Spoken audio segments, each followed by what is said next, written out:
Day 91 what I eat for breakfast. ఈరోజు ప్రోటీన్కి chick peas తీసుకున్నా.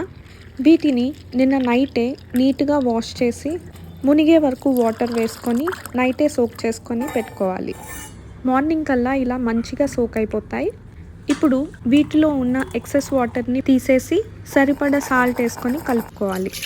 ఇప్పుడు స్టీమర్లో కొంచెం వాటర్ వేసుకొని చిక్ పీస్ని స్టీమ్ చేసుకోవాలి. ఇవి ఒక 30 minutes స్టీమ్ అయ్యాక బ్రోకలీని తీసుకొని సాల్ట్ వాటర్లో నీట్గా క్లీన్ చేసుకొని అదే స్టీమర్లో ఇంకో లేయర్ పెట్టి సాల్ట్ కొంచెం ఇలా స్ప్రింకిల్ చేసి ఒక 5 minutes స్టీమ్ చేసుకొని పక్కన పెట్టుకోవాలి. ఈలోపు గువావాని నీట్గా వాష్ చేసుకొని పీసెస్గా కట్ చేసుకొని పక్కన పెట్టుకోవాలి. దీనిలో ఆరెంజెస్ కన్నా ఎక్కువ వైటమిన్ సి ఉంటుంది. ప్లస్ ఆ సీడ్స్ అండ్ స్కిన్లో మంచి డైటరీ ఫైబర్ ఉంటుంది.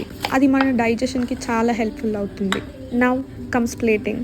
Broccoli, guava, chickpeas. ఇది ఆప్షనల్. మీ దగ్గర ఆలివ్ ఆయిల్ ఉంటే కొంచెం స్ప్రింకిల్ చేసుకోవచ్చు. It's a healthy fats. బ్రాకలీని సూపర్ ఫుడ్ అని కూడా అంటారు. వీటిలో vitamin C, K and antioxidants మంచిగా ఉంటాయి. Same with guava. Plus BP ఉన్న వాళ్ళు తింటే ఇంకా మంచిది. ఇది మన ఇంటి దగ్గర కానీ మార్కెట్లో కానీ సింపుల్గా దొరికేస్తుంది. చిక్ పీస్ అనేవి plant based protein. Plus we have complex carbohydrates. ఇవి మన బ్లడ్ షుగర్ని స్పైక్ అవ్వకుండా మంచిగా కంట్రోల్ చేస్తుంది. Follow for more such food ideas.